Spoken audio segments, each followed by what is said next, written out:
Welkom bij Saint, de podcast van kennisvereniging SAI.be over nieuwigheden in technologie. Dit is aflevering 31 in gesprek met Steve Purser. Dit is een speciale aflevering om het jaar te beginnen en uitzonderlijk in het Engels. Volgende keer zijn we er weer met onze normale actualiteitspodcast. Veel plezier! Hello, welcome everybody to this SIE podcast. And today it's in English because I have a very distinguished guest who speaks very fluently in English, Steve Purser, and I let him introduce himself to you. Hello everybody. So indeed, my name's Steve Purser. I am now 64 years old, so I've got 30 years cybersecurity behind me. Very quickly, I graduated my first degree in chemistry, second in theoretical physics. I started life as a computer programmer, developer, and then after about 5 or 6 years, I moved into security. I've got about 15 years experience as a chief information security officer in the financial sector, mainly in Luxembourg, and almost exactly the same amount of time working for ENISA, which is the EU Cybersecurity Agency in the public sector. So hopefully that will come out in this discussion, and I'll be able to give you a bit of a feeling for some of the similarities and the contrast between private and public sector views on things. Excellent. Well, Steve, maybe a first thing that pops into my mind is what was the trigger that made you decide to go for that specific cybersecurity world? Well, that's actually a funny story, believe it or not, because it was entirely coincidental. The story is that I was working as a project manager in the financial sector, leading a number of software development projects in Luxembourg. And I just happened to pause my work one afternoon and walk down the corridor, and I bumped into the CEO. Nice guy, and I was quite new there. And so he started a conversation with me. How are you doing? Everything okay, etc. And we talked for a bit, and he suddenly came up with the fact he was struggling with a really difficult security problem, which actually turned out to be a really simple security problem. It was simply a matter of putting access rights on a few directories. So I sort of solved it for him. At least I gave him the answer. It wasn't as easy as all that, because basically it took us a while. There were some things which needed to be done to make it work. But to cut a long story short, after a week, he made me head of IT security. And I've been there ever since. Wow, that's a good entry point, because I know that most people didn't study for security, but in some way or another you come into that business. And with your experience, maybe a first, of course, obvious thing is, if you look at security and all the challenges there are, what is something that you do not really like about the security world as such right now? Right. Look, I think there are several things I don't like, actually. One is that I have a feeling that we are a very solutions-dominated industry. That is to say, discussions very quickly move from understanding the problem to discussing various solutions. I don't think we spend enough time, or quite often we don't spend enough time on the problem analysis. And even when we do, it doesn't tend to be iterative. So at least in my experience over the years, you come up with a problem, you solve it, and then it's done, and then it's all solutions oriented. Whereas in reality, in real life, of course, you have a problem, you think you've solved it, you start to put the solution in place, you learn a little bit more, you go back and redefine the problem. I think this is a much better place. This, I think, at least in my experience within the industry, we could probably do better on. I think also there's a tendency to forget things when they get difficult and to move on to more sexy topics. So take today, it's very difficult to go onto the internet and find a discussion about security where AI doesn't pop up somewhere, which is sort of okay. I mean, it's a challenge, but I think we tend to forget the fundamentals sometimes. And I think if companies are going to fall over, it's much, much, much more likely to be on a fundamental issue, and quite often rather a trivial issue, than this sophisticated, high-tech stuff. So I think we should make more effort to stick with things. A couple of examples: security of source code. We're still struggling with it. How much source code is downloaded willy-nilly off the internet and incorporated into software to meet deadlines? How well is it checked? We've got IoT, which hasn't gone away. It's tremendously difficult to secure, and it's creeping into corporate environments through things like the coffee machines, etc. It's still there. And I think even after all these years, I still think that when we do actually move into acquiring stuff, we tend to be very capex oriented and look at the initial costs. But at least from what I've seen, the OPEX doesn't get well evaluated. And so you have a fantastic solution, but you suddenly realize you need a whole load of administrators to run it and you haven't got them.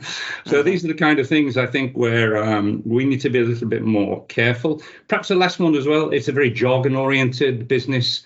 I think sometimes we could say things a lot more simply and therefore reach a bigger audience. And I think discussions get too technical too fast. All security is people, process, and technology. And the people in the process side are quite often the dominant side, actually.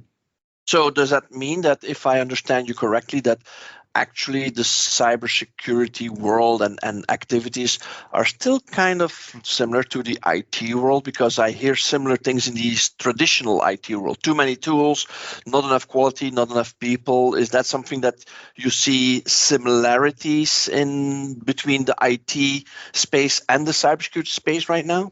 Yeah, similarities certainly.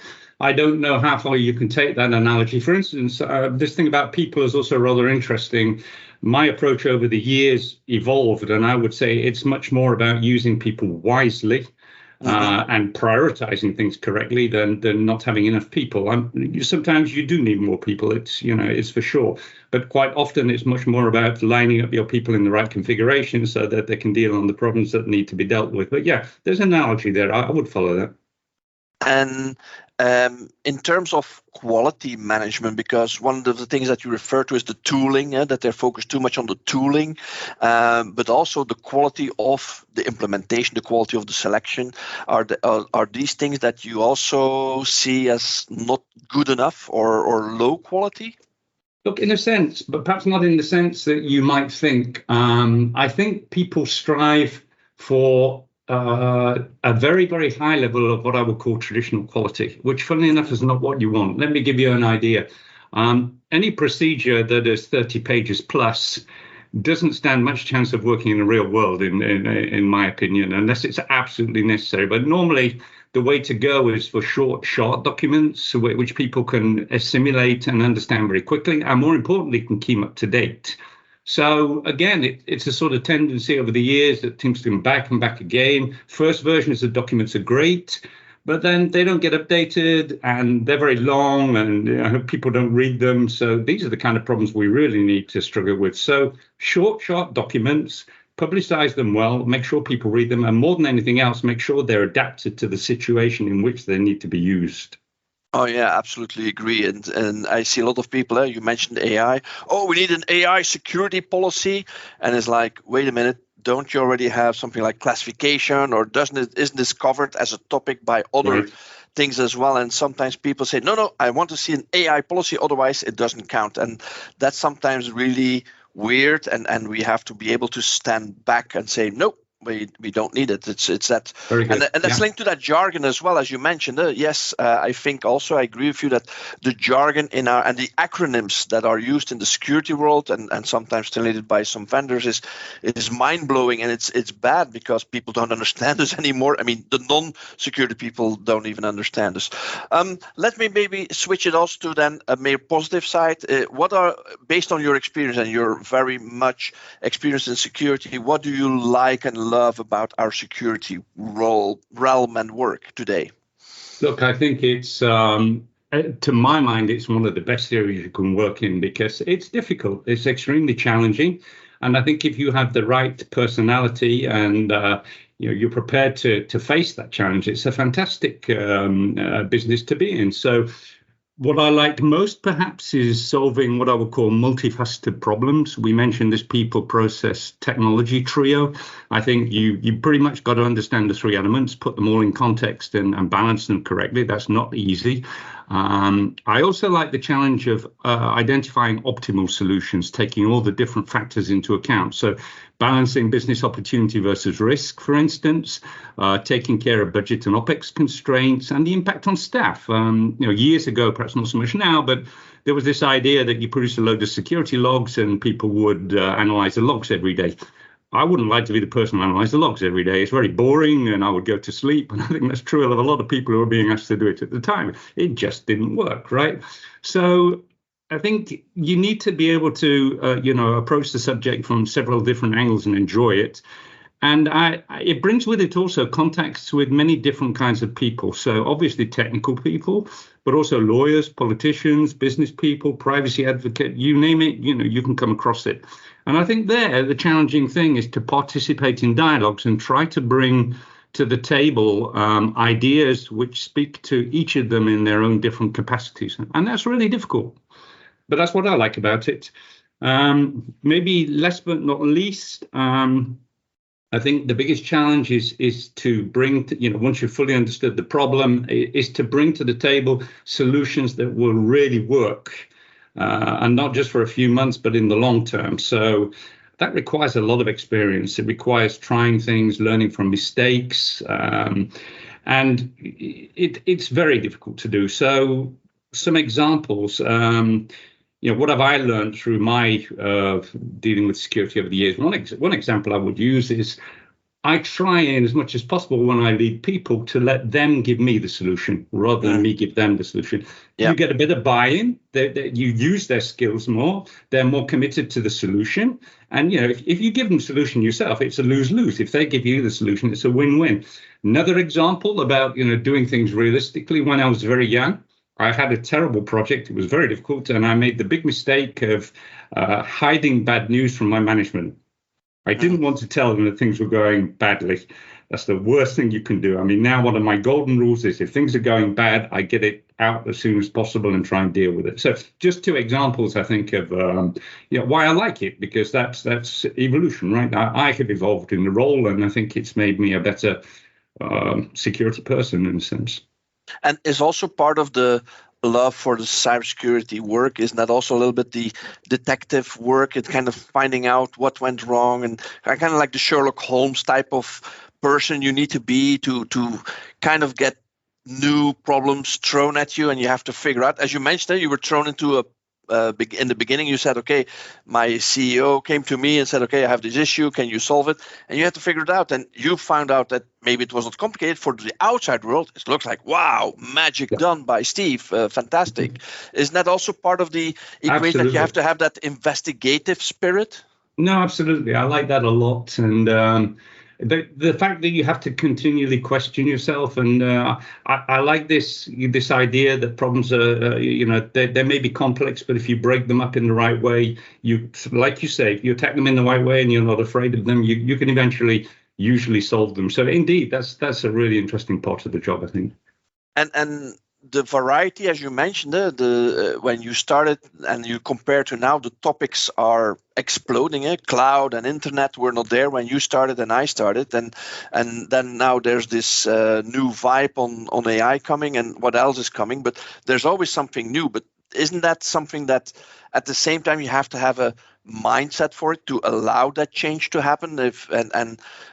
Is that also something that's not different from any other organization? Even accountants have to adapt to AI and to the changing world. But in security, I have sometimes the impression, Steve, that we have to adapt even faster because we have this other side who are trying to challenge us, and we call them either ethical hackers or cyber criminals. But the other side is also moving forward. So isn't that something that's also interesting from a kind of a challenge and counter challenge type of but I have a different take on this. Look, in the past I used to play a lot of chess, and I think it was a guy called Lasker who basically said that at a certain moment you just throw away the rule book and you go with the basic principles. And I think you mentioned all these technologies, but the bottom line is that you tend to see the same problems cropping up in all these technologies, and they're really very similar. It boils down to, are you controlling the code correctly? Do you understand this? Are you doing your work? But whatever. But after years and years, you sort of realize that you're just dealing with different variants of the same thing.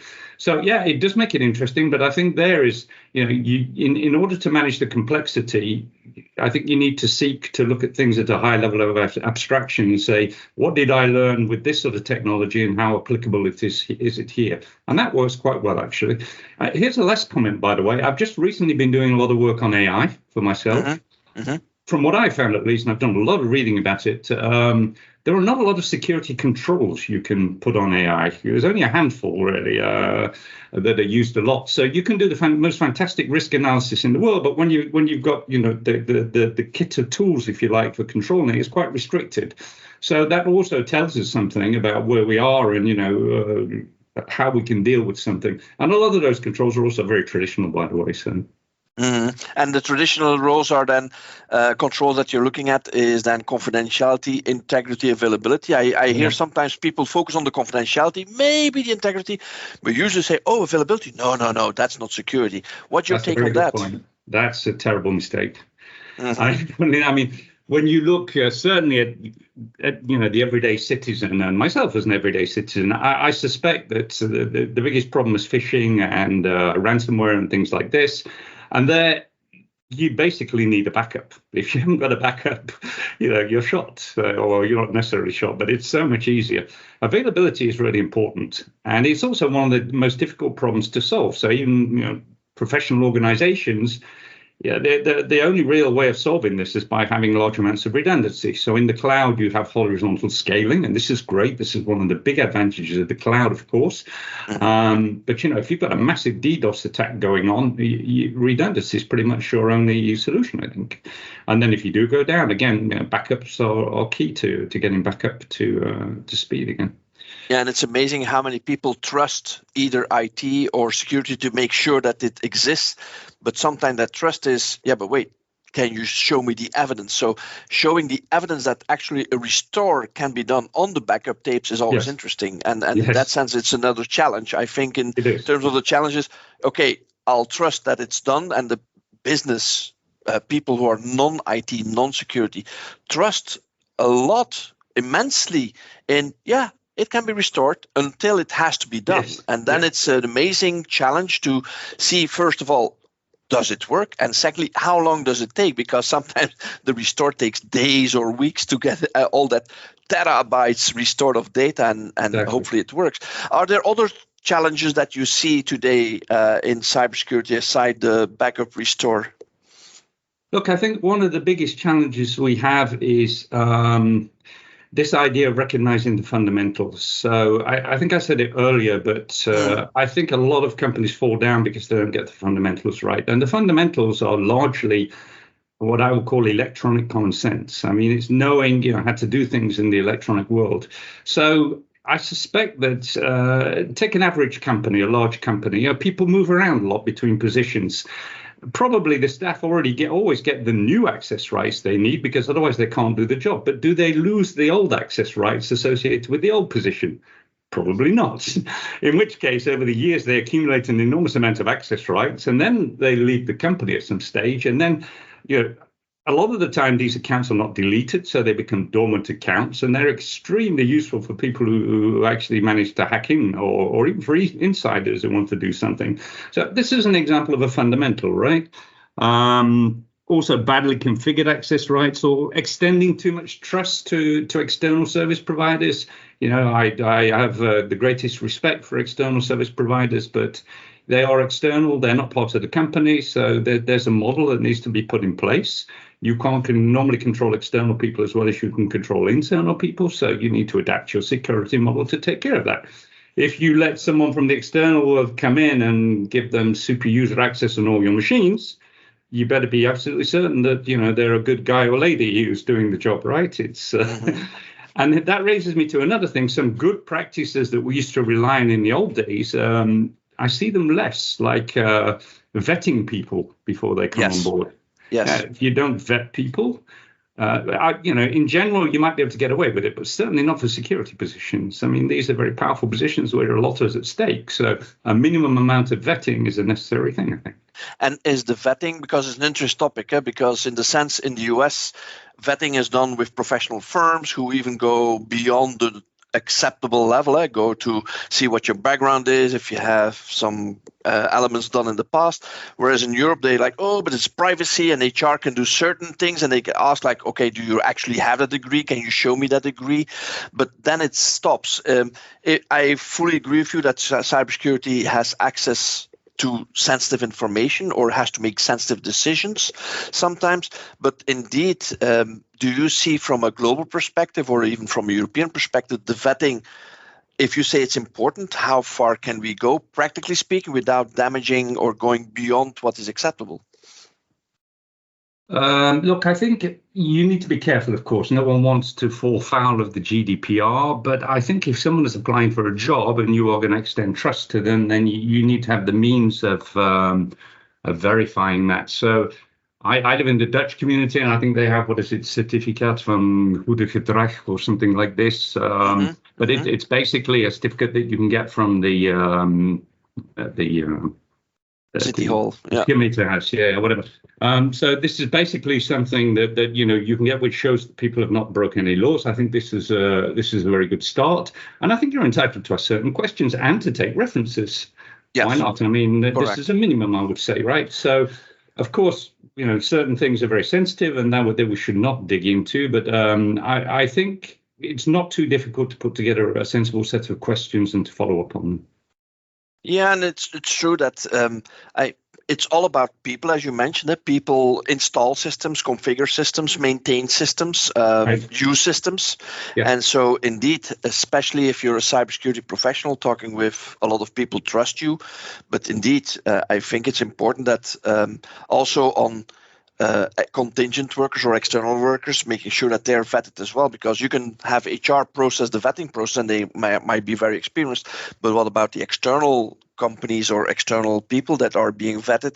Do they have the same level of accreditation or professional behavior? That's an interesting challenge as well. And that comes up in DORA, the new banking regulation, as you know, where quite a big component of this is controlling the third-party services you are using, and that's always been big in the banking industry. So I think this is really necessary. You need to know who you're dealing with, and you need to have a reasonable basis for extending trust to them. And is that, Steve, in your perspective and experience, is that only valid for contingent or external companies that do service for you, or is it also valid for the cybersecurity companies who provide services? Oh, I think it's valid for everybody. I mean, again, I think a lot of security is about common sense. So my golden rule is if I feel uncomfortable about something, then I look into it.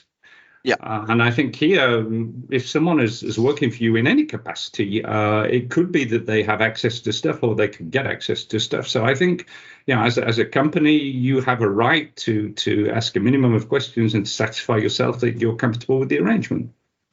Yeah, true.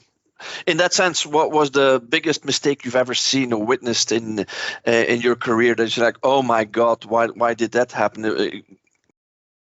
Not something that you have personally done, but what you've witnessed. Is there something that stood out? Not really. I mean, I've been quite lucky, and it really is luck, I think, that I haven't had any major disasters in my career. I mean, it's come close. But we had a thing called the I love you virus many years ago, which we escaped by the skin of our teeth. But we did have some quite good procedures in place. No, I think from a personal perspective, I haven't really had that. I think I already told you where I think the problems lie. And where my failings have been certainly is that it took me a long while to recognize, the difference between what I would call theoretical book security and real security. And that difference, really. And I think this is hugely important for me. And I think the latter is mainly based on experience. And it's through making smaller mistakes, luckily, but that you put things together and you develop a sort of almost intuitive feeling about the way to go forward. And in general, again, one of the things I've used a lot in my life is I'm a great believer in doing things in baby steps. So have an ambitious goal, but do it in small steps. And this brings two things, actually. It means that you can check your progress regularly. So either you've done something or you haven't. And you said yourself, like with backups, you need to check this. But also it allows you to buy credibility with your stakeholders. So they can see you achieving things. They can see you're moving forward. Whereas if you do a big bang approach, you may be absent for 18 months before you come up with something. And then people have gone home and forgotten about you. So it's much more this kind of thing, I think, where it's not that I haven't made mistakes. I've made lots of them. But I think and I hope I've learned from them. Yeah, and on the let's turn the tables. What was the thing that is like, wow, this is the proudest thing I've ever done in my career, or that was a fantastic win for you and your team? Yeah, I would single out three things, in fact. One is I was leading the team, at least from a security perspective, that developed what I think was the first internet banking system in Luxembourg. This was a huge thing. And in fact, we totally over-engineered it. It was smart cards and all kinds of things because we were scared of the risks. But okay, it got out there and we adapted it later and it became much more usable. So this was a big achievement. My second would be, and perhaps this is the biggest one, I worked for many years for Clearstream. Clearstream is a bit like Swift, but for for instruments like bonds and shares and things like this. So huge amounts of risk interbank transfers of financial instruments. And there I was very involved in setting up a whole suite of applications which were doing this stuff over the internet. Now, an average transaction for Clearstream might be $100 million. So that's a huge risk because it's interbank transfer, right? So developing web-based interfaces and TCP/IP solutions for this at the time was very challenging. And at the time, funnily enough, we developed a sort of what you would now call a zero trust architecture. So and we built it like this. And then my last example would be that, again, with the team at ENISA, we developed and executed the very first pan-European cybersecurity exercises where all the member states play quite a complex cybersecurity game against each other and learn from the experience. I personally contributed quite a lot to the goals of the very first exercise, very much hands-on. But then as things went on, of course, the team took over and I took more of a background role. And it's because I got so involved that I consider it as an achievement. I learned a lot from it. I enjoyed it. And it was great working with the member states. They were really good and they made this work. And it's a huge success, I think. And very creative and also I presume when a time when it was not as common ground as it is today. Exactly. It was a first due to the sheer scale of the thing. And also I would say that up until that point, I hadn't heard that much about cybersecurity exercises anyway. I'm not saying they didn't take place, but it wasn't very visible. And then it was in the 2010 Tallinn conference where the idea was put on the table by the commissioner at the time, and everyone rallied around it. And pretty soon, we put this thing in place, we being the member states plus ENISA, and it was and still is a great success. So it's nice to have been involved in that. And is that something that you really see as an accomplishment, that not only did you design and develop that with your team and yourself, but also that you saw this getting reused in other industries and other people? Because I remember when that came out, I was like, wow, first of all, that it's publicly known that this test is going on, but secondly, also that people said, that's inspirational for us, and maybe we as an organization or we as an industry can do that too. Yeah, I think so. I think it was, we all thought, though, once we were really into this project, that it was going to be successful. That's for sure. I think it was even more successful than we thought it would be. And, nowadays you see exercises all over the place, especially in the public sector. There's exercises for elections. There's exercises for all kinds of issues. Of course, NATO are doing this too. I think this was very satisfying. Of course, we were not the only game in town. And I stress that it wasn't just me and my team. It was all the member states as well. I mean, it was a huge team working on this. But I think it was a really important achievement, and it's still going strong. So this is very nice. Mm-hmm. Now, imagine, Steve, that you had infinite resources in terms of budget and people. And there's one thing that like almost the genie out of the bottle and says, okay, you can make one wish. What would it be? What would you do? Yeah, I thought about this. I think of all the things I would choose, it would be awareness training and security training. So I think the one almost unachievable thing, which it'd be great if we could really achieve it, would be to install a sort of, I call it again, electronic common sense in actors at all levels across society. What do I mean by that? I mean that irrespective of your job role or whether you're at home or whatever you're doing, you can handle the digital world in a very intuitive manner without having to go to complex procedures and things, and you know how to behave. So a good example would be in the real world. We've been doing it for centuries. So if someone comes up to you on the street and asks you questions like, can you tell me where you live, etc., you would say, well, hold on, I'm not going to tell you that. Why do you want to know? It's amazing how much people will just pour this information on the internet. Indeed, I seem to remember that you came up with a very good video in the past about the fortune teller in Brussels, which brought this to life. And so I think that this has got to be the ultimate goal, is to have everyone in all capacities in life being able to deal with digital threats through this intuitive model. Of course, it's almost unreasonable and irreachable, but we have to go as far as we can, I think. Yeah, and there's this fantastic series on BBC right now. It's called Scam Interceptors. Don't know if you've seen it. It's a fantastic series where in half an hour they explain to people how people get scammed by these fake call centers pretending to be Amazon or Microsoft or things like that.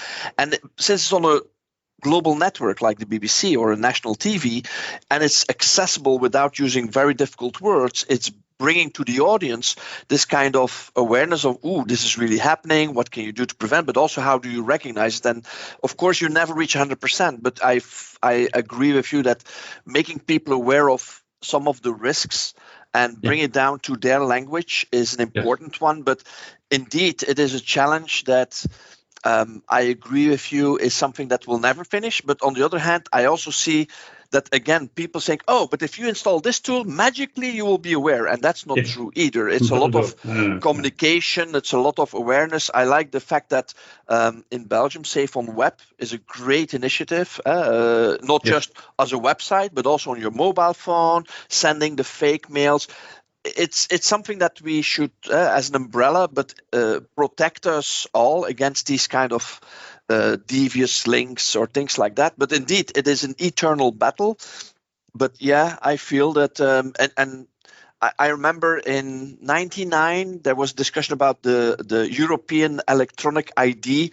Oh my God, was that a kind of worms to open it up? Because there were some guys, no, that's not allowed. And versus the other ones, yes, we have to have this immediately. And it was like everything in between. And only Estonia and Belgium went for the EID because they already said, why not? And the other one's like, okay.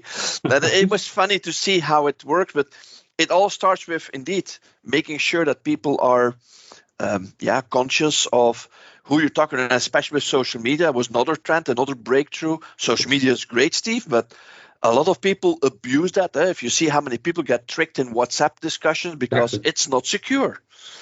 Look, I can give you two references here for your listeners, which I found really, really excellent. One is called, I think it's The Psychology of Persuasion by someone called Caldieri. Brilliant book, and it's about all the techniques that you can use to manipulate people, and a lot of these techniques are actually used in modern day attacks. So if we go into examples, we don't have time. This was really good. And the books of Kevin Mitnick. So Kevin Mitnick, as you know, one of the probably most famous actors ever, and he did nearly all his work based on psychological techniques. He wasn't really, he could have been technical, but he went through the weakest link, which is the people. And I think this is what I'm trying to get at, is that if people could sort of develop this innate idea of when something is right and when it's wrong, and be able to recognize some of the signs, then we'd all be a lot safer. But it's not an easy thing to do. Is Kevin one of your biggest inspiration as persons in cybersecurity? One of them. I actually met the guy once many years ago. He did a presentation in Holland. Really interesting guy. The guy who really inspired me the most, you maybe not ever heard of him, was a chap called Alistair McWilson, and he worked for PwC, and he came in to audit my team when I was in the Luxembourg financial sector. And this guy was amazing, and probably still is. And what I really liked was his thought process.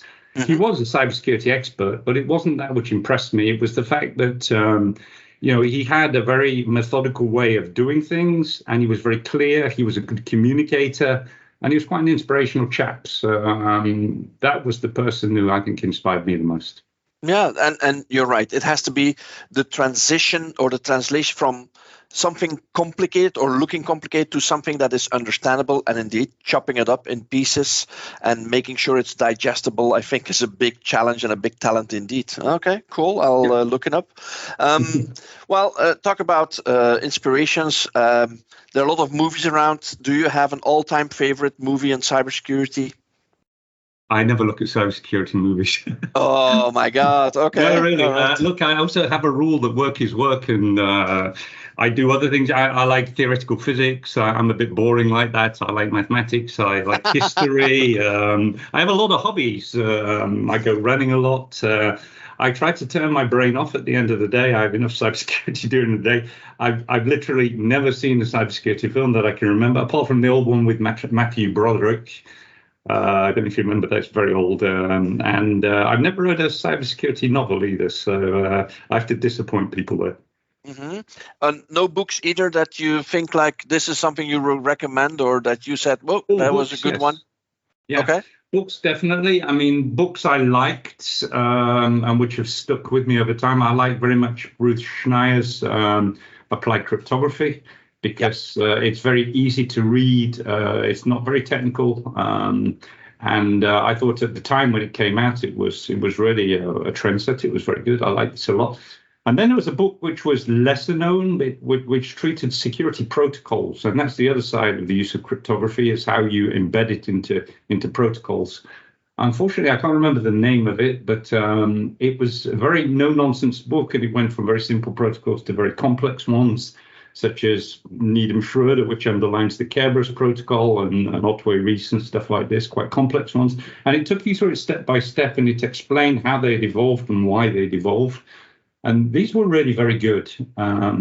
These days I read less, not because I think I'm cleverer, but I think you evolve in your career, and I think the modern CISO, which is where I ended up in private and where I use a lot of my knowledge in the public sector, it's much more a post which involves thinking logically, advising people well, being a good communicator, getting people to talk to each other. So it's the softer skills. But you need that background. You need to be able to delve into the baggage when you need to and say, look, I've heard this problem before. I know why that particular technique will not work, or I have a very good idea and it probably won't work here either. You need that. But as the years went on, I think I spent a lot more time in investing in how to talk to people and how to get the nature of the problem and the proposed solution over to them. And is that something, because I hear a lot of people who have the ambition, Steve, to become a CISO, a Chief Information Security Officer, then they want to either change their career and become that, or they already have security experience, but they don't get that final approval to become one. What are your advices that you will give to those people?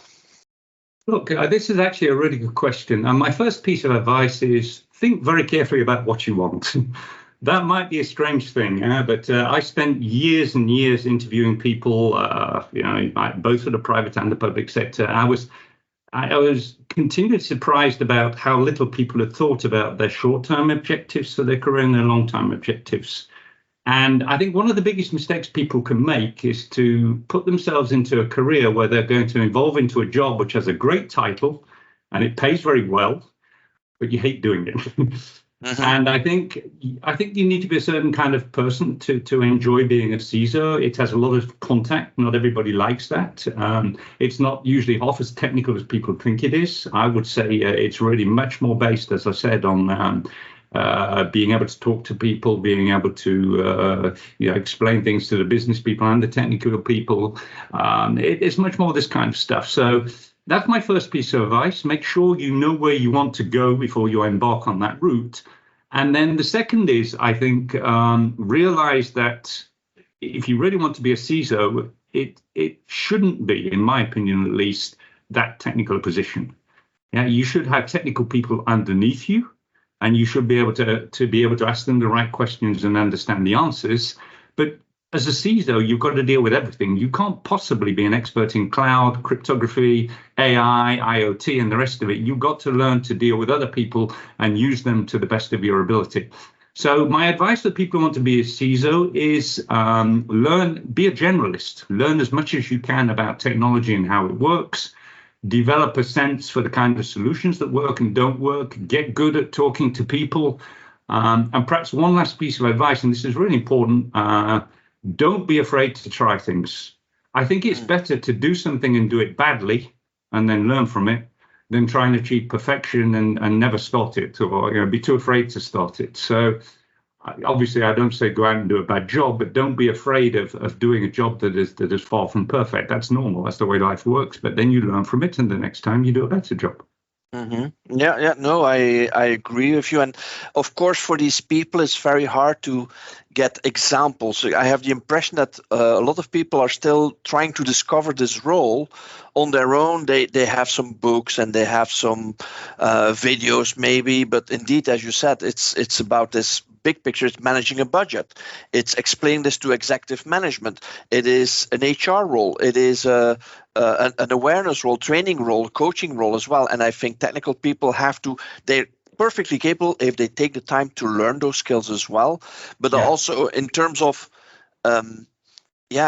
examples, there's not like where you can see people in a lab seeing how a CISO works. I think that's a little bit maybe missing, is if we can see how people or real CISOs actually work. And sometimes, yes, there's engagements where you see conferences where CISOs speak, but that's not the same as, and it's brushed off versus the real world where, sometimes things work, but sometimes things do not work, or there's a lot of stress.